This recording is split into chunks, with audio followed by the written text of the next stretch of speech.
on, family? This your boy Big Smoke. Listen to some of that good soul food music, boy. Cash money. Yeah, do you got some in your pocket, baby? Hey, look, I come to talk to you about some health and wealth. You know that, baby. And I most definitely got the health on lock.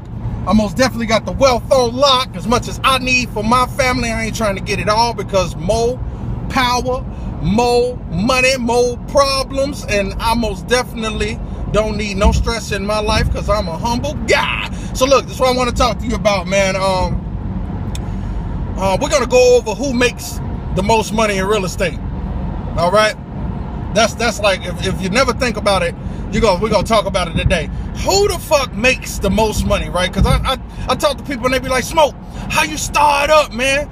You know what I'm saying? Because people be, I told people I don't fuck with builders no more. Like, I owned a lot of buildings. I don't fuck with them no more. Like, I only fuck with single families, right? But people think the more units that they buy, the more money they gonna make, right? They, man, I want me a 13, 20, 25 unit motherfucking building, man.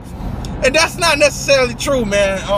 Actually, man, the more units you make, probably the less money you make, because that's more shit you gotta fix. And when you first buy it, the more you gotta rehab, more money you gotta put into the rehab. I actually like small shit, but that's another tutorial, man. And I probably did it already. But this one right here, let's talk about who makes the most money.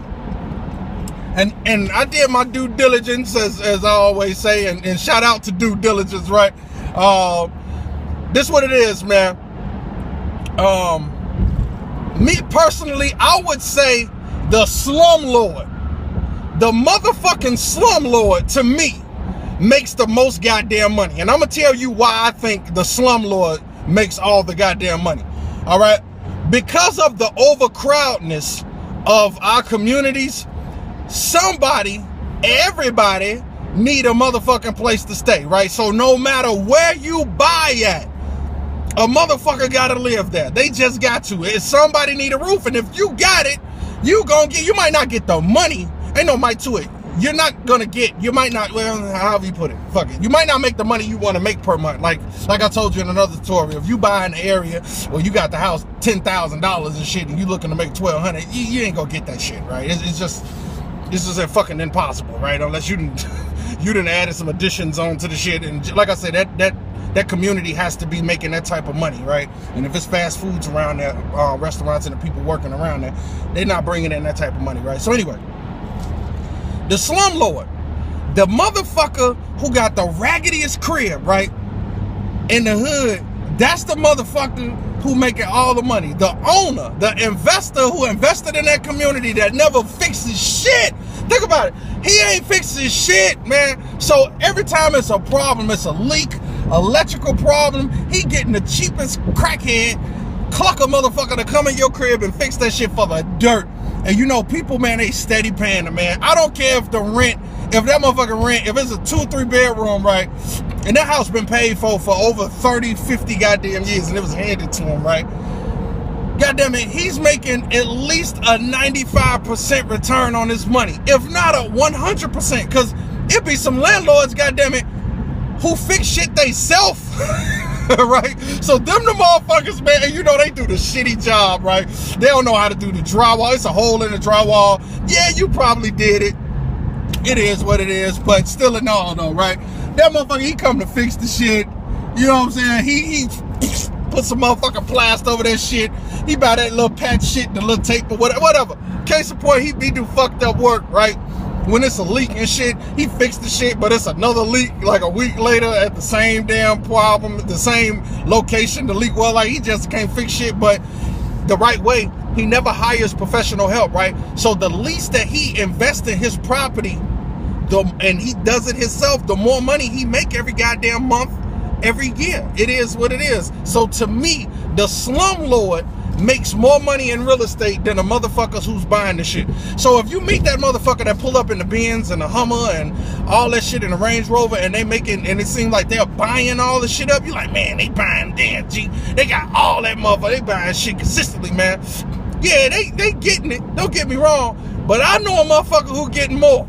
And it's the goddamn slumlord, right? And the slumlord pisses me off Because the slumlord, not only does he doesn't fix shit the right way, but he's collecting all the money, is that he don't give a fuck about the tenants who moving in his property. He don't give a fuck about the community. He don't care if the tenant cut the grass, right? He makes it bad for the homeowners in that community, right? Because the homeowners that live in that community, they probably been in there 25, 30 years. They probably grew up in that community. They probably grew up in that house. Their parents that gave it to them, right? It used to be homeowners in the community and shit.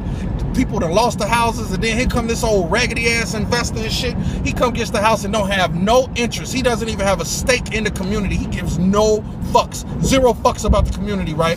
And here come that tenant that don't know shit about the upkeep of a house. You mad at them because they won't cut the grass. But it ain't them that you should be mad at. It's the fucking landlord. It's the owner of that property, man.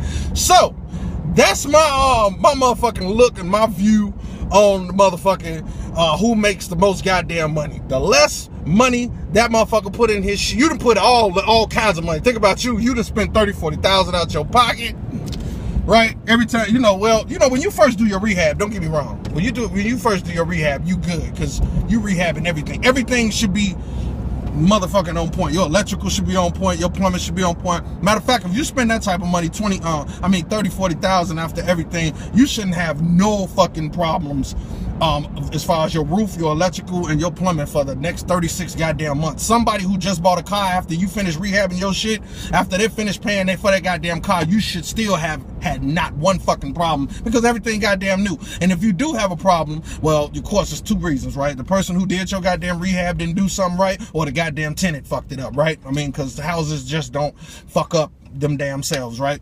So it is what it is, man. So if you need if you got a question or you want to add a comment or some shit, that's just your boy thoughts on it. Who makes the most goddamn money? It is what it is. Iron sharpen iron. I hope you're investing. I'm not happy for you, goddammit, if you just bought a house. That shit is ordinary, goddammit. I'm cheering for you like a motherfucker to buy something to bring in some money. All right, this your boy Big Smoke. Don't hit me talking about you bragging about how much money you got saved. I don't care how much you got saved, because saved money don't make no money. All right, goddammit, I'm happy about come call me about some shit about how much your money made. You know what I'm saying? Like Dame Dash say, man, when I get money, I go out there and get some more work. And if you from where I'm from, you know what that work means. All right, it's your boy Big Smoke, man. Double salute. Peace.